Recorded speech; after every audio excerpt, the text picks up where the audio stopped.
The captors of Fort Ticonderoga did not sit idle following Fort Ticonderoga's fall on May 10, 1775. The following day, May 11th, Captain Seth Warner and a contingent of Green Mountain Boys headed northward and seized Crown Point, with the sergeant's guard of 9 soldiers and 10 women and children there. The dispute between Ethan Allen and Benedict Arnold over command of Ticonderoga and the troops there intensified. Arnold's attempts to control the situation in the wake of the capture were ignored, and he even reported being shot at by some of the Green Mountain Boys. Allen and Arnold's argument escalated to the point that they drew weapons at each other. The arrival on May 13th of the schooner captured at Skenesboro offered a release.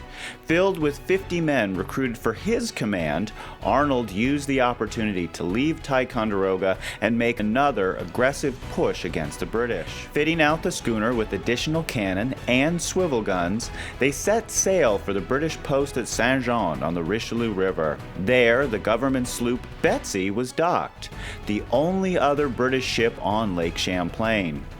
Capturing the sloop would allow the Americans to control the lake, but also risked a further escalation of the month-old war. Making their way down the lake, Arnold's command seized a small boat carrying mail from Montreal. On board was also an American-born officer of the British 26th Regiment of Foot, Ensign Joseph Moland, the 4th officer of the regiment made prisoner on the campaign. 30 miles from Saint Jean, Arnold and 35 men slipped into 2 boats to row the final leg of the journey over the night of May 17th. They got within a half-mile of the post and slipped into a creek while a scout was sent ahead.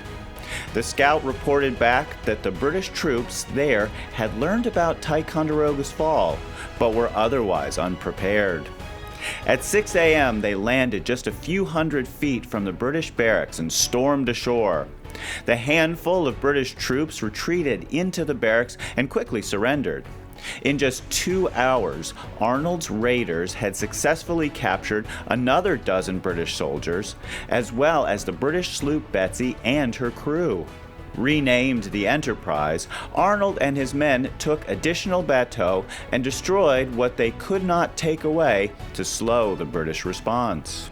Without the loss of a man, without even an injury, they captured the only other vessel on Lake Champlain and secured additional captives, weapons, artillery, and supplies. On their successful return up the lake, who did they run into but Ethan Allen, with nearly 100 men in 4 bateaux who were set about attacking the very post that Arnold had just struck. Arnold attempted to talk Allen out of trying to hold St. John, but was unable to. Allen's party was resupplied by Arnold after failing to bring enough of their own food. Allen's men continued northward and decided to surprise the post in the morning. As dawn rose on May 19th, they were greeted by gunfire as British reinforcements from Montreal opened fire with field pieces and musketry, forcing Allen's men to scurry to their boats and beat a hasty retreat, leaving 3 men behind. Now masters of the lake, the Americans seemed safe until one of Allen's men, taken prisoner,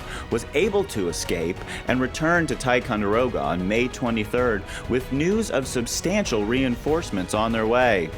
Arnold immediately raised the alarm, calling for reinforcements and support from New York, Massachusetts, and Connecticut. Connecticut diverted more troops to Ticonderoga, and ironically, it was these Connecticut reinforcements that would cause Arnold to resign his command just a month later.